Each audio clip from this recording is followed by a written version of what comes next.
Okay.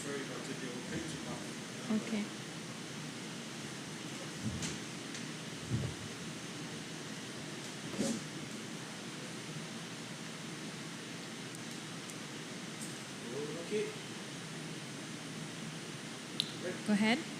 Hello, my name is Jennifer Mesidor from the Vocalist magazine, and today we have with us Mr. Charles Husbands, and we want to thank you for coming. My pleasure. I'm just going to leave it to you to present yourself and tell us more about you, and yeah, go ahead.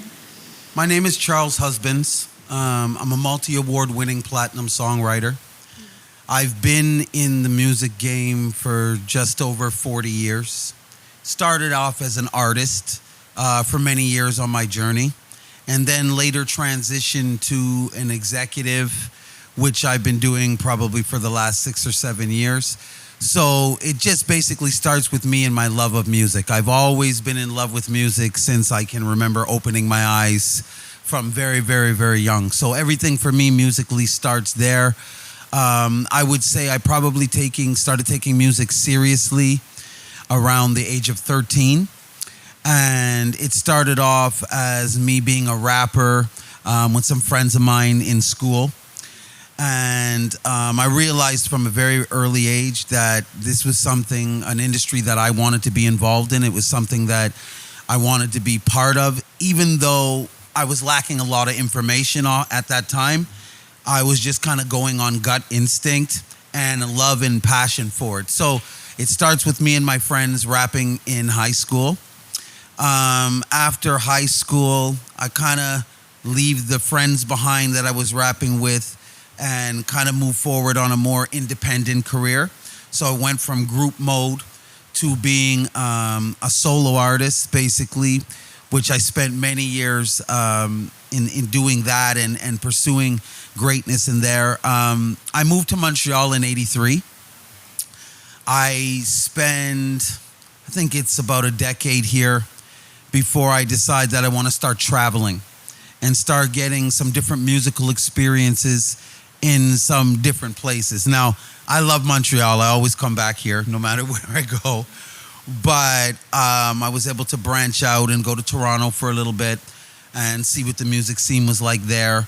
Ottawa, Vancouver for a little bit, Halifax, just different areas that have a different scene, but everybody's still trying to compete and be successful. So that enabled me to make some new connections when I was traveling. But I realized the golden rule when I was out on the road that, if you're not from that city, it's going to be a lot more difficult to get support from that city, as much as they may like you, as much as they may be feeling what it is you're doing. And we're speaking of Montreal. No, I'm talking when I'm outside of town. Outside of town. In Montreal, that's not a problem. But when I was living outside of Montreal and I was trying to do certain things musically, I just found it was a little bit more difficult because they knew I wasn't local. And they're often more willing to promote and push their own than they are an outsider. Even if they respect the outsider's capacity, they just want to see their own people kind of elevate. Oh, okay, that's something new. So you said you moved around a little bit. Yes. Can you tell us more about your childhood, where you grew up to, your background? Yes. And So I come from Halifax, Nova Scotia. I lived there for 13 years. And I lived in a community where there wasn't really much urban music. So I didn't really get to experience a lot of that from where I grew up. But I was always in the United States every summer from the age of 10. So from 10 to 13, every summer, I was in New Jersey, which is very close to New York, which enabled me to really get a closer look at the music scene than I was getting in Montreal. Because in those days, there was no internet. So the information traveled very slowly. Even music, sometimes it took 6 months for a song to reach from New York to up here. Without the internet, it was much slower. And it was CDs and all that back then. Yeah. CD. Well, it actually started off for me in the 80s with vinyl, with records. Literally, the 8-track era was just before me. So no, you may not even know what an 8-track is. That's what they used to slip them into. You could have them in your car and stuff. And you could play albums and stuff like that on 8-track. That was my father's era. My era came, and then it became cassettes. And then it eventually moved from cassettes to CD, yes, to digital. And when CD came out, it was like, whoo, this is the biggest thing since sliced bread, because it made it a little bit more easier. And cassettes, the ribbon could always rip and the tape could damage easily. So coming up back in those days, in the earlier days, these are the things that we had to kind of rely on when we were trying to record and do stuff. And we were recording in analog, not digital, which is a totally different world. Okay. And so from that, how did you start into the music industry? What sparked you to get into the industry? Honestly, what I saw in America during those couple of years when I was visiting in the summer, because the urban music industry hadn't fully blossomed yet in Canada. So this is the early 80s. Rap is a new thing here. It hasn't fully blossomed nowhere near to the level that it is today. So a lot of my early interest came from America just because I was there. Okay. So a lot of your inspiration is American, much more than Canadian. Yes, early rappers in America. So guys like Curtis Blow, Grandmaster Flash, Grandmaster Melly Mel, yes. like the pioneers, yes, of the rap game, the OGs, the ones that started off. Most of them came out of the Bronx in New York, and those were the guys that inspired me. I saw them, and it was like, oh my goodness, this is my calling. I have to do this. Awesome. And how did you make it into the Canadian industry scene? Because it's not easy, as you said. No, it's not. Luckily for me, I had this little thing in my head that kept telling me I'm the best, I'm the best, I'm the best. And whether that was true or not, Positive affirmation. And it was a driving force for me. It kept me wanting to do more at a time where things were difficult, like you said. There was no internet. The multimedia didn't really exist. Just the way the whole game operated was different in terms of record sales, how you got paid, the whole 9 yards. It was a different industry. So for me back then, really it was about tenacity, and really just that willingness to press forward, because I knew there was a void, meaning I knew there was still uncharted territory. I hadn't fully seen the map yet, but I knew it was inevitable. The map was coming. So I just kind of fought through it and gave it my all. And that kind of kept me in the running long enough to survive, to be part of the industry. Because what was that void? What was missing, and how did you? Very interesting question, and a very important question. So in those days, the city of Montreal, studio-wise, we'll start there, it was geared for rock music. We had successful rock artists in the 70s and 80s that came from Montreal that generated a lot of money. So going into the 90s, the studios are still set up for rock projects. They still have engineers in them that are used to mixing rock music. So right there, that's a problem. Because I'm going in literally to some of the biggest studios, Piccolo and Vincent, and some of these big studios where people like Celine Dion record. And as much as the studios were state of the art, the void was that the people that worked in those studios didn't really know much about hip hop music.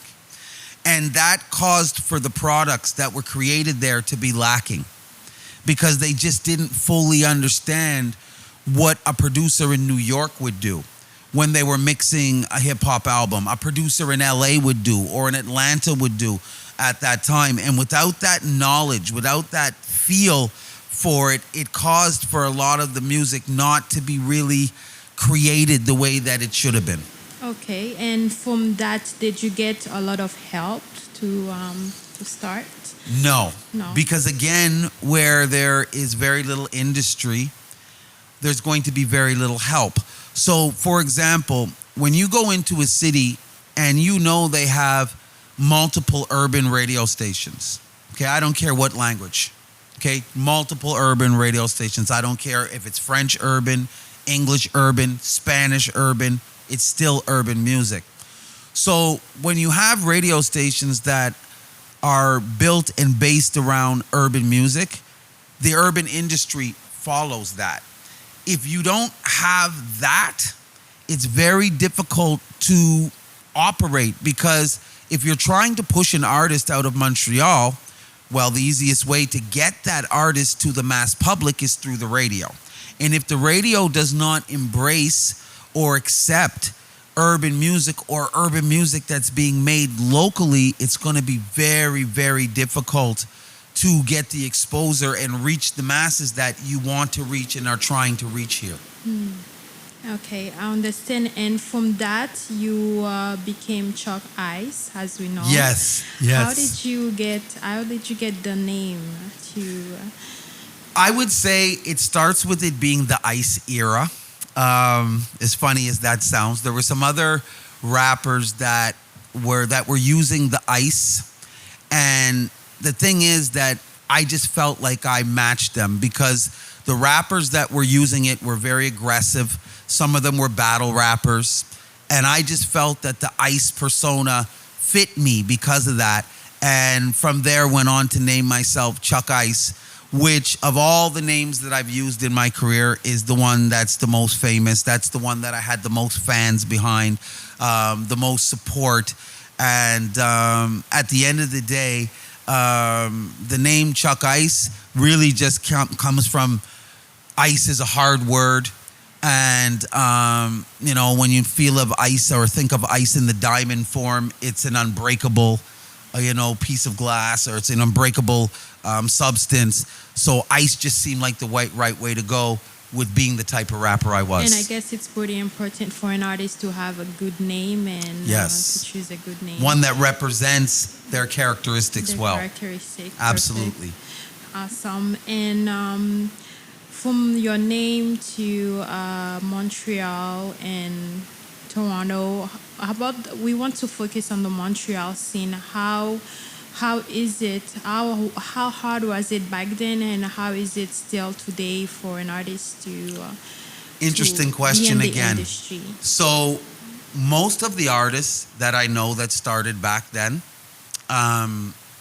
they're not around today, because and the hip hop industry. Yes, 97, 98% of the artists that were trying to make a career of it back then, 98% of them chose to do something else. Some maybe in music, others outside of music. Today, it's a bit easier for a Montrealer. As much as we still face some of the obstacles with radio, we don't have some of the things that Toronto has in those areas. Like Toronto has 5 or 6 urban music radio stations that are on the air all day. Gives them a certain advantage. But we do have a tremendous amount of talent in this city. We've always had it. That's one thing I'll say about Montreal. There's never been a shortage of talent here. So that part, has never changed. Artists today now that are trying to make it, they're not facing as many obstacles as they were in the past, but there's still some obstacles, like I say, the radio, the language barrier at times, because if you're dealing with urban music, it's predominantly English because it comes out of America. So there's case scenarios where basically language can play a barrier in terms of how far a person can go, in terms of what their capacity is and who they can reach. So a French rapper is going to be able to reach the French-speaking parts of the world. An English rapper is going to be able to reach the English sections of the world. There's a difference in the money in those two different regions. And so it would also bring me back to, it depends on your language, because I know some French rappers here in Quebec that are doing extremely well. Enema, Soulja, like guys like these guys, they do very good numbers in Quebec. So again, it depends on what language we're talking about, and they face different things. The French rappers will face certain obstacles because they don't have certain things that they have in the English market, and the English rappers will face certain obstacles because they don't have certain things available that they have in the French market. Well, that's what I want to point out. How do you deal with the language barriers, and how does an artist can overcome those challenges? Because you have to eat. If you speak French, you have to Yes. look at your French fans. That's right. Or English, etc. How do you overcome that? Because you want to be able to not only touch the French part, but also Yes. the English part.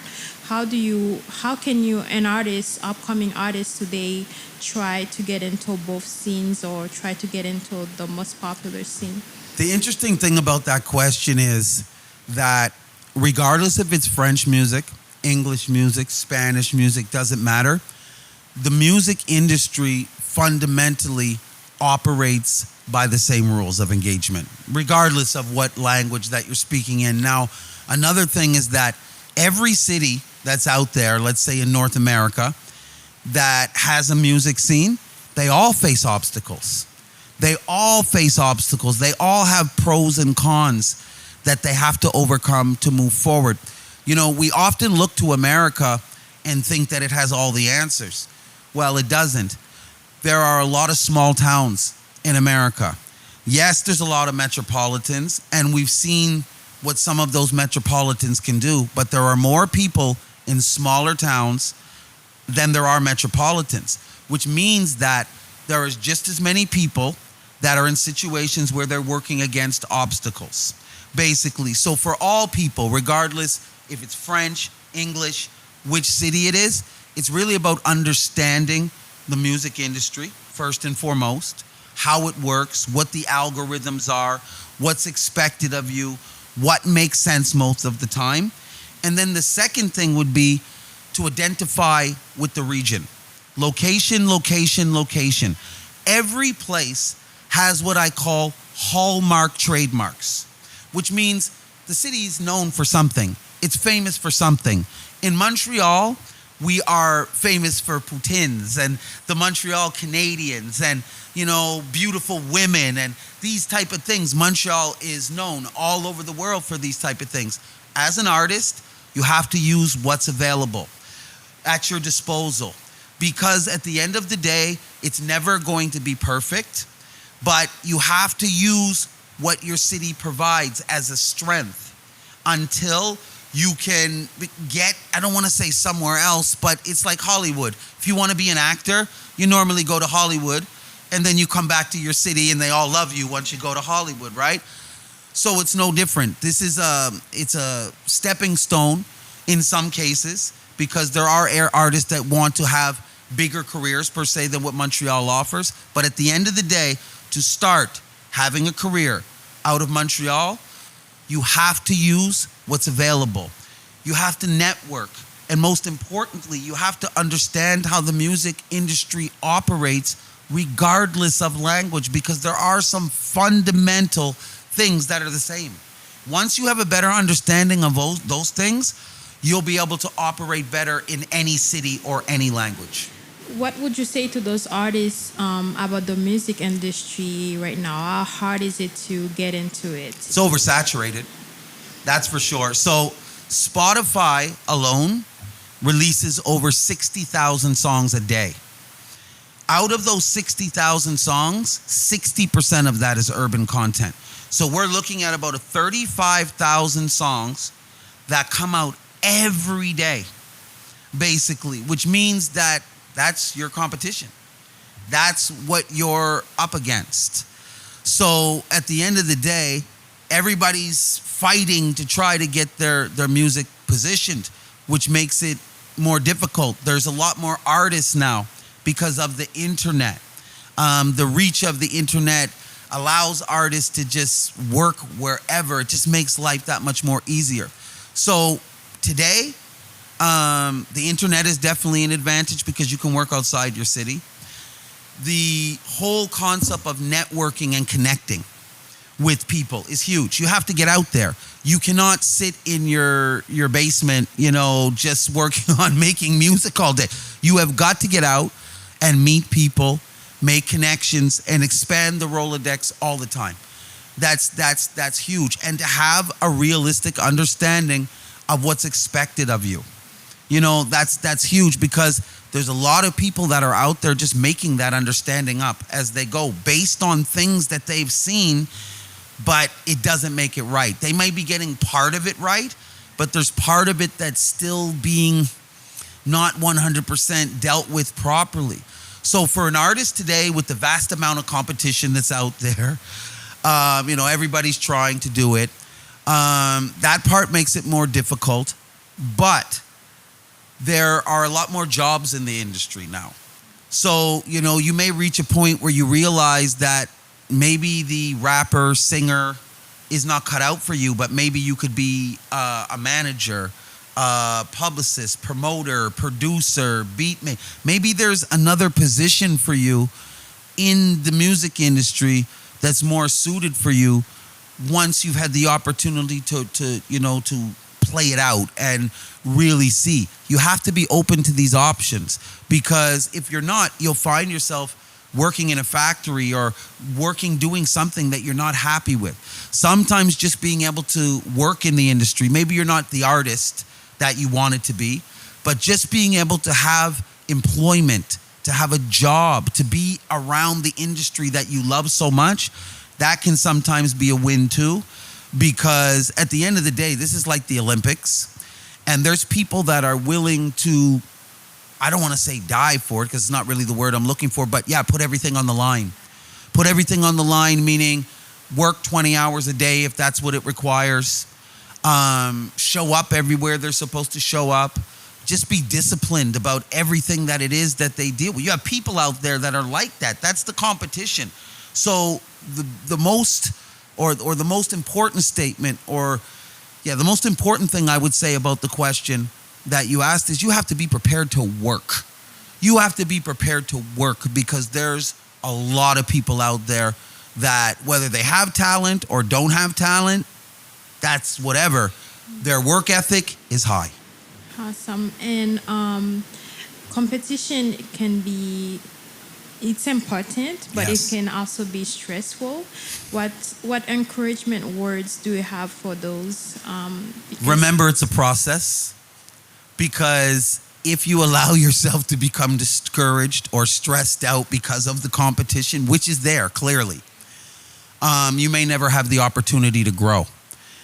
A brand, even when established, it grows over time. And sometimes audibles will be called just based out of things that we're seeing with the brand. So you have to have a certain level of patience that will allow the brand to grow.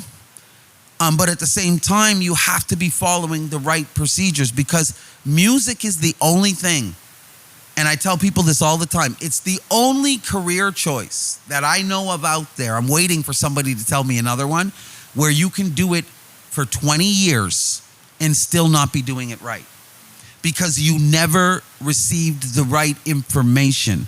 You never received the right procedures, and that would have increased the chances for the win dramatically. Yes, the music is a factor, but there's a whole bunch of other things that is an engine that push the music. And we are talking about management and making sure you have the right team and a mentor. Yes. So the team is important, and my advice on the team is don't bite off more than you can chew right out the gate, because as you grow, you'll notice naturally, okay, I need to add somebody to the team now because we've gotten to a size now that it makes sense.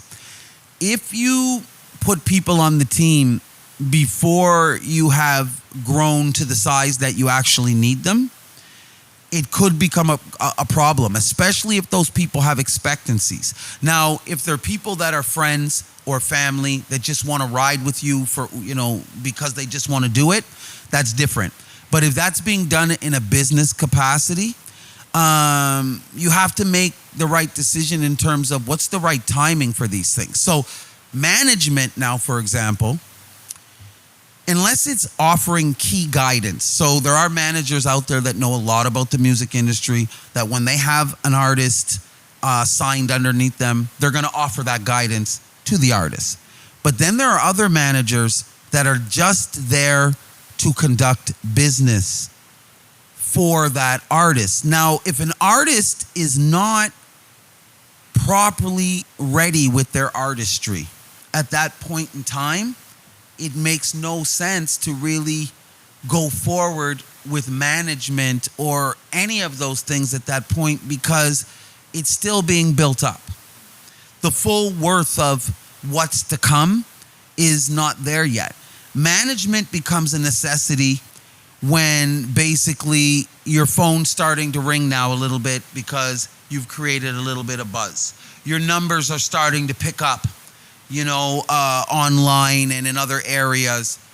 That would give a reason. And most importantly, you're starting to see a little bit of money come in, because without that, a manager is probably not going to even be interested unless it's friends or family. Managers like to know that there's revenue streams already at work, or at least a good potential of one being there. And as a songwriter, how can you relate to that from the start of your career to now? How was it important for you about the composition management and all that? How did you go through? As a songwriter, I went through less heartaches in that area. And the reason being is, I don't know if it's because there's less of us, or it's because... In Montreal. Yeah, in Montreal, but in general, artists are a dime a dozen. You can find artists like anywhere. And the thing with artists is that a lot of them claim to be songwriters, but they're not all qualified songwriters. Some of these artists actually need professional songwriters to help them advance their product. But with songwriters, you develop a reputation for the sound that you excel in. So normally what would happen is that you would be sought out by people that are looking for that particular type of sound, which makes it a little bit easier because you're not fighting against the whole music industry. As an artist, you're fighting against the whole music industry. You're fighting against every artist that exists in that genre.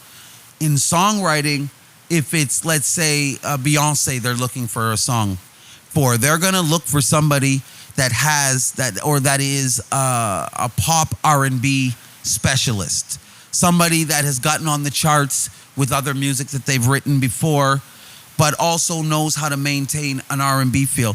So songwriting, there's less of them, which makes it a little bit easier, but songwriters have a little bit more difficulty getting in touch with the people that they need to in order to get their music across. Because I hear people say all the time, oh, this song would be great for JC or Jay-Z, or this song would be great for Lil Wayne, or this song would be great for Jacquees. But how do you get it on their desks now? How do you get the song from that stage to the point where somebody close to them or them will listen to it, give it a chance, give it a shot? And that's what I would call the gray area, because like all of these industries, it's kind of like about who you know. So you're always looking to increase your connections, because it's not often that you're going to just send a song in somewhere to a music library and somebody pick it up from there. It's possible, but if you have connections that are constantly putting out music, that's where you want to be as a songwriter. You want to be around that. How do you meet those people? How do you build those connections? By proving yourself, and most importantly, being humble. In this industry, requires a mass amount of humility and patience. And they start weeding people out right away that don't show those characteristics right away. So even if you're a brilliant songwriter, if you're in too much of a rush to get certain things done, if you're impatient, if you're not following what we would call the industry procedures, you're going to annoy people. People are not going to want to work with you.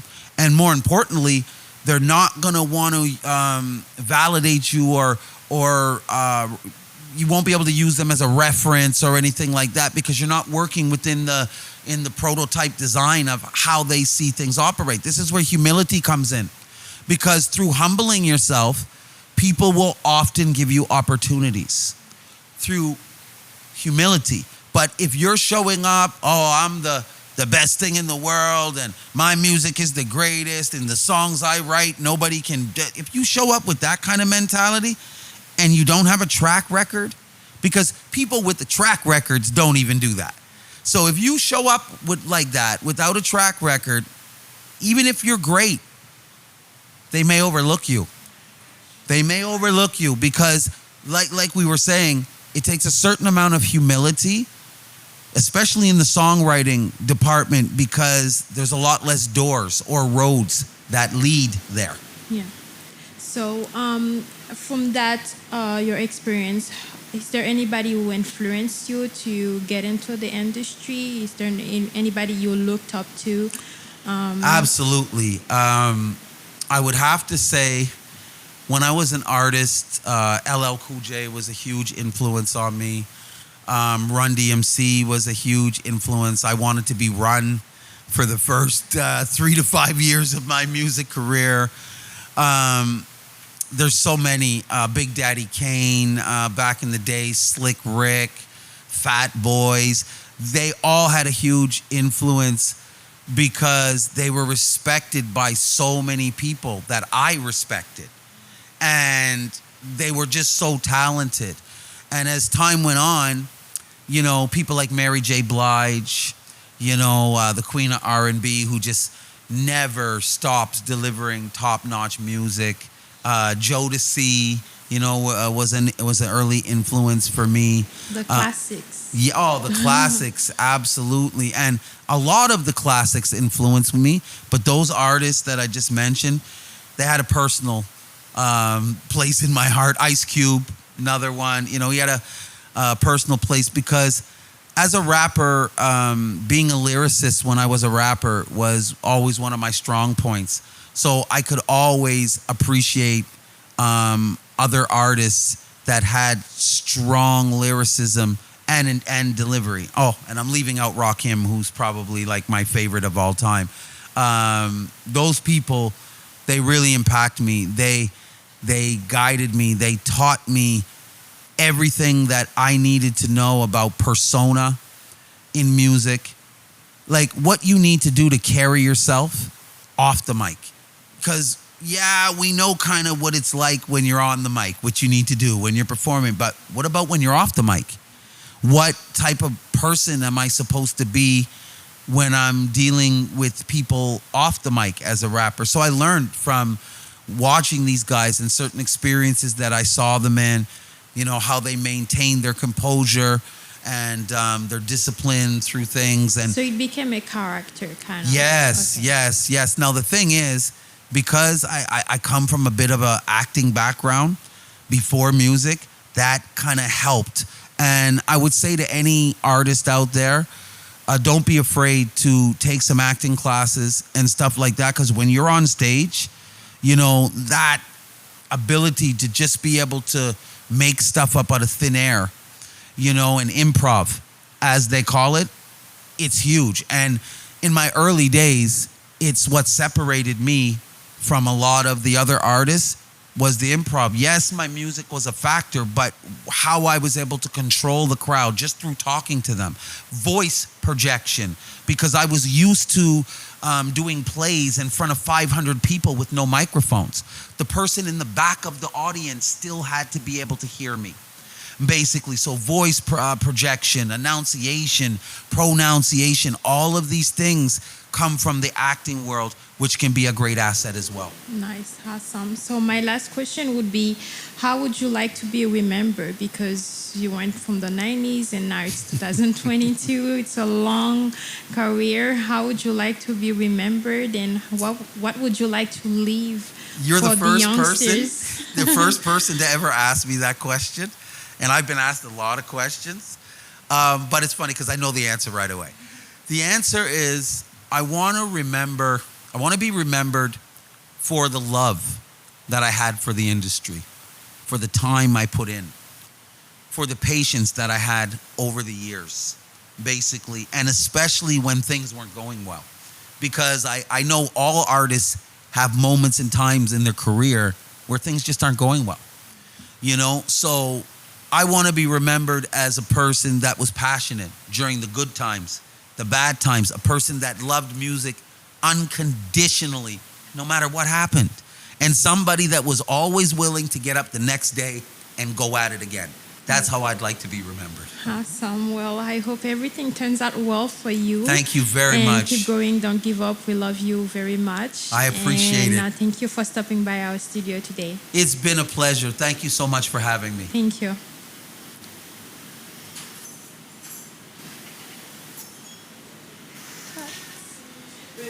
Yeah. I hope that went well. Yes, thank you. Thank Excellent, excellent. I love this kind of stuff, so I'll keep going till you tell me the camera's off.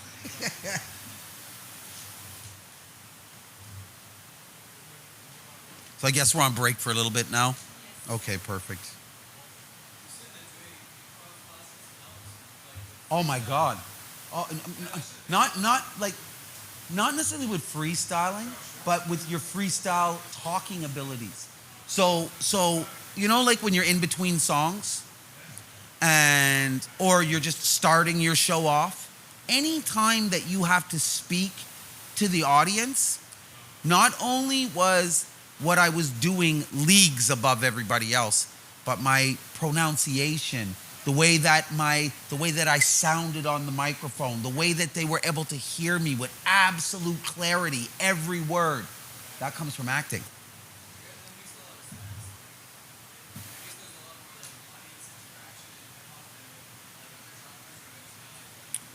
Oh no, there's crazy audience interaction. Now here's the thing, not everybody